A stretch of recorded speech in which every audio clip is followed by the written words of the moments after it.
Model ने भीख मांगा है तो कोई बड़ी बात नहीं है मेरे लिए। आपका काम ही है भीख मांगने का।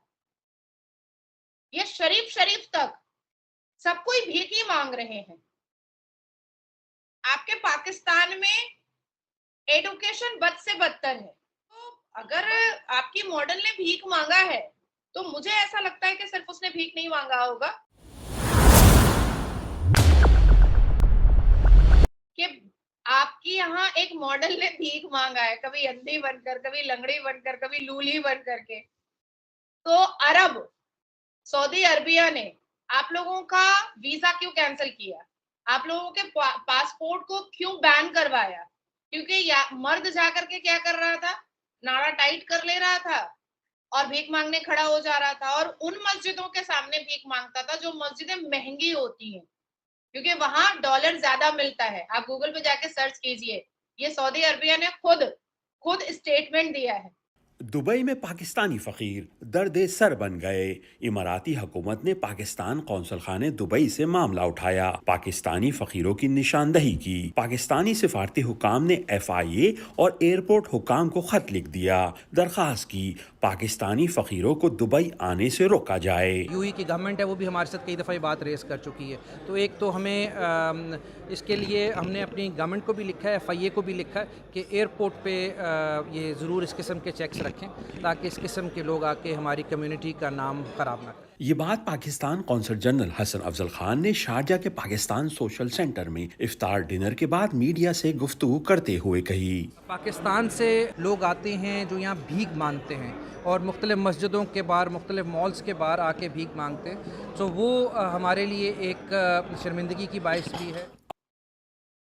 कि पाकिस्तान से टूरिस्ट वीजा पर जितने लोग आते हैं वो जानबूझ करके नॉर्मल मस्जिद के सामने नहीं भीख मांगते हैं, महंगी मस्जिदों के सामने जिसका इंटीरियर जो बहुत लाविश होता है, जो बहुत रिनाउंड मस्जिदें होती हैं। जैसे मैं अगर सऊदी अरबिया जाऊंगी तो ऐसी मस्जिदें हैं तकरीबन 50-60 जहां मैं विजिट करना चाहूंगी, जिसको मैं देखना चाहूंगी करीब से।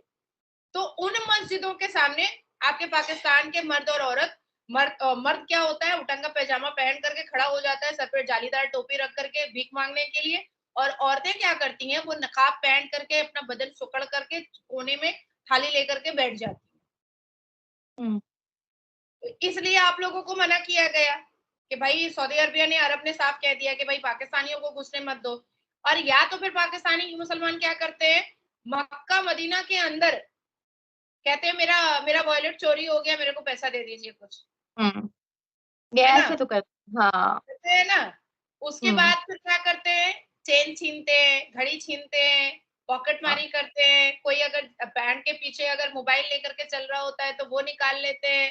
तो चोरी में, बेईमानी में, झूठ बोलने में, अश्लीलता करने में आपका, आपके पाकिस्तान का मुसलमान का मर्द और औरत दोनों नंबर 1 पोजीशन पर है, दोनों। अब आती है बात आपके सरकार की, जिन्होंने पाकिस्तान की जमीन भीख पर ली थी, और पाकिस्तान की सरकार ने 76 साल में हाथ फैला करके सिर्फ भीख लिया। कभी मुस्लिम मुल्कों से लिया, कभी विदेशी मुल्कों से लिया, और टकटकी लगा करके भारत पर भी रखा रहा। भाई हमने तो दे दी जमीन भीख में, अब हम पैसा भी दें, ये कैसे हो सकता है? मुशर्रफ साहब ने क्या कहा था, एक जब वो भारत आए थे तो मुशर्रफ साहब ने क्या कहा था एक इंटरव्यू में, कि मोदी जी जो हैं वो सिर्फ अपने भारत की सोचते हैं और हमारी नहीं सोचते हैं। ये इंटरव्यू आप ढूंढिए मुशर्रफ साहब का, उन्होंने बोला है।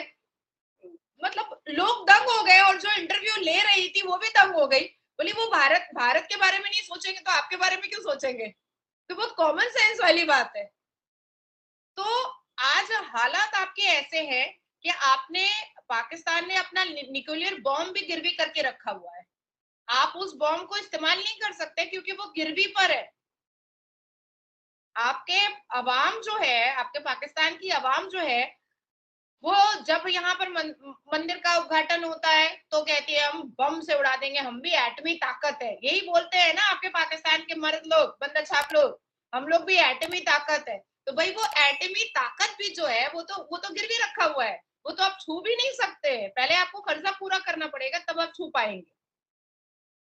तो इन टोटल निम्रा, अगर मॉडल ने भीख मांगा है तो कोई बड़ी बात नहीं है मेरे लिए। आपका काम ही है भीख मांगने का। ये शरीफ शरीफ तक सब कोई भीख ही मांग रहे हैं। आपके पाकिस्तान में एडुकेशन बद से बदतर है, बद से बदतर है।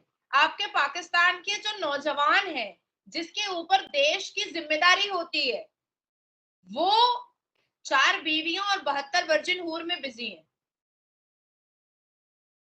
उनसे अगर आप शिक्षा की बात करेंगी वो आपको झाड़ देगा, उनसे अगर आप साइंस की बात करेंगी वो आपको झाड़ देगा, उनसे अगर आप चंद्रयान 3 की बात करेंगी वो आपको झाड़ देगा, उनसे अगर आप टेक्नोलॉजी की बात करेंगी पाकिस्तानी मर्दों से वो आपको झाड़ देगा, उनसे अगर आप किसी प्रैक्टिकल चीजों के बारे में बात करेंगी वो आपको झाड़ देगा। आप पाकिस्तानी मुसलमान मर्दों से अगर तरक्की की बात करेंगी, डेवलपमेंट की बात करेंगी, इंप्रूवमेंट की बात करेंगी, वो आपको झाड़ देगा। जैसे ही आप उनसे 72 वर्जिन हूर की बात कीजिएगा कि वो कितने फुट की लंबी होगी और वो कितनी गोरी होगी, उसके थूकने से क्या बनेगा, वो सब आपको डिस्क्राइब करके बताएगा, सब कुछ डिफाइन करके बताएगा। क्योंकि मुसलमान मर्दों का दिमाग अश्लीलता पर ही लगा होता है। मैं इसमें सिर्फ पाकिस्तान को नहीं काउंट करूंगी, मैं अपने भारत के मुसलमानों को भी काउंट करूंगी। देखिए, भारत में एडुकेशन जो है वो 79% है। ये 2023 का डेटा है। हमारा हमारा देश जो एडुकेट है वो 79% लोग शिक्षित है। लेकिन सच्चर कमीशन की रिपोर्ट आप उठा करके गूगल में सर्च कीजिए, और जो कोई भी मुझे सुन रहा है वो भी सर्च करे, भारत के मुसलमान एडुकेशन में दलित से भी पीछे है, दलित से भी पीछे है। तो भारत में मुसलमान रह जरूर रहे हैं, लेकिन जिस हिसाब से भारत तरक्की कर रहा है उसके कदम से कदम मिलाकर चलने के लिए तैयार नहीं है। वो अपने हाथ में पत्थर रखना, इस्लाम के नाम पर 4 बीवियां रखना, इस्लाम के नाम पर औरतों को हिजड़ा और गाली देना, हिजड़ा बोलना, औरतों को मलाइन करना, औरतों को डिफेम करना। अगर कोई औरतें बहुत सक्सेसफुल है तो उनको, उनकी इज्जत को बदनाम और बर्बाद करने की कोशिश करना, ये सारी चीजें होती हैं, हमारे भारत में भी होती हैं। मैं सिर्फ नहीं कहूंगी कि पाकिस्तान के मुसलमान मर्द करते हैं, लफ्ज मुसलमान वो हमारे भारत में भी करते हैं। यही वजह है कि देखिए, अरब जो है वो भारत के मुसलमान को भी मुसलमान नहीं मानता है और पाकिस्तान के मुसलमान को भी मुसलमान नहीं मानता है। आप पूछ लीजिए कि कभी भी आप दुबई जाइए, आप पूछिए कि हम पाकिस्तान से आए हैं, वो आपको मुसलमान मानेगा ही नहीं।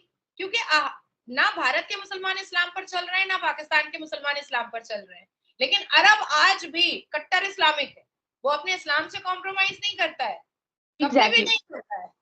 हम्म तो अगर आपकी मॉडल ने भीख मांगा है तो मुझे ऐसा लगता है कि सिर्फ उसने भीख नहीं मांगा होगा, उसने शरीर वरीर भी बेचा होगा हर हाल।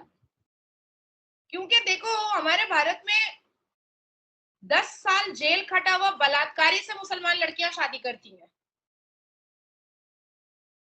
10 दिमाग साल। पर हो गया है। हाँ, मैं तुमको नाम बता दे रही हूँ। नासिर खान ने सूजन जॉर्डन का बलात्कार किया था पार्क स्ट्रीट में, वेस्ट बंगाल के पार्क स्ट्रीट में। 10 साल वो जेल में रहा।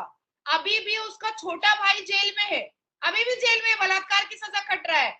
और नासिर खान जो बाहर आया 10 साल के बाद, वो भी रेमिशन ग्राउंड पे बाहर आया है। कब कब किसी ने अगर हाई कोर्ट या सुप्रीम कोर्ट कर दिया तो वो दोबारा जेल जा सकता है, अपना जो दिन वो बचा हुआ है वो पूरा करने के लिए। पर उससे मुसलमान लड़की ने निकाह पढ़ लिया और बेटी भी पैदा कर लिया। गलत बात है, बहुत गलत बात है। मतलब जिसने एक लड़की की जिंदगी बर्बाद की उसी से आप शादी कर रहे हो, बहुत गलत बात है। अब आप सोचो कि मुसलमान सिर्फ लड़के नीच गिरे हुए नहीं है, मुसलमान लड़कियां भी बहुत गिरी हुई, नीच और अश्लील हैं, जो बलात्कारियों से भी निकाह पढ़ने से पहले एक बार भी नहीं सोचती हैं कि जिसका इसने बलात्कार किया है वो अपना पैंट तो खोल के नहीं दी होगी। बलात्कार का मतलब है कि जबरदस्ती खोला होगा। तो ऐसे मर्द के साथ निकाह पड़ती है, निकाह पता नहीं कौन सा निकाह हो जाता है। तो इतनी गिरी हुई, नीच, अश्लील, बेहुदा, बदतमीज मुसलमान लड़कियां भी हैं।